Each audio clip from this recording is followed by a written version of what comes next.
இன்றைக்கி பச்சை பயிரை யூஸ் பண்ணி ஒரு குழம்பு ரெடி பண்ண போகிறோம். அதுக்கு பச்சை பயிரை பார்த்திங்கன்னா ஒரு 6லேருந்து 8 மணி நேரம் நல்லா ஊற வச்சு எடுத்துக்கோங்க.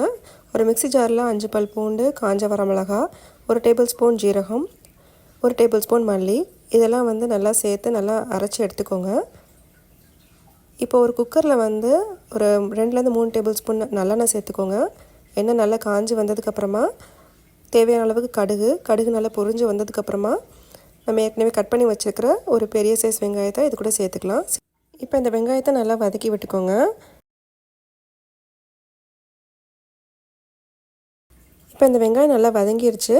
இந்த குழம்புக்கு தேவையான பெருங்காயத்தூள் அது கூட சேர்த்துக்கோங்க. சேர்த்துட்டு நல்லா மிக்ஸ் பண்ணிக்கோங்க. இப்போ நம்ம ஏற்கனவே அரைச்சி வச்சுருக்கோம்ல, அதை இது கூட சேர்த்துட்டு நல்லா வதக்கி எடுத்துக்கோங்க. இப்போ நல்லா வதங்கிருச்சு. இப்போ இந்த ஸ்டேஜில் நம்ம ஏற்கனவே ஊற வச்சு எடுத்துருக்கோம்ல, அந்த பச்சை பயிரை இது கூட சேர்த்துக்கலாம்.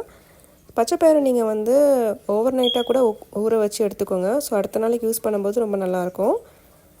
ஸோ இதுக்கு தேவையான மஞ்சத்தூள் இது கூட சேர்த்துக்கிறேன். சேர்த்துட்டு இதுக்கு தேவையான உப்பும் இது கூட சேர்த்துக்கலாம். ஸோ இங்கே தண்ணி கொஞ்சம் கம்மியாக இருக்கிறனால நான் கொஞ்சம் தண்ணி சேர்த்துக்கிட்டேன். இப்போ குக்கரில் ஒரு 2லேருந்து 3 விசில் நல்லா வேக வச்சு எடுத்துக்கோங்க. ஸோ மதியம் லஞ்சுக்கு பார்த்திங்கன்னா இந்த குழம்பு டெஃபினட்டாக ட்ரை பண்ணி பாருங்கள். ரொம்பவே டேஸ்ட்டாக இருக்கும்.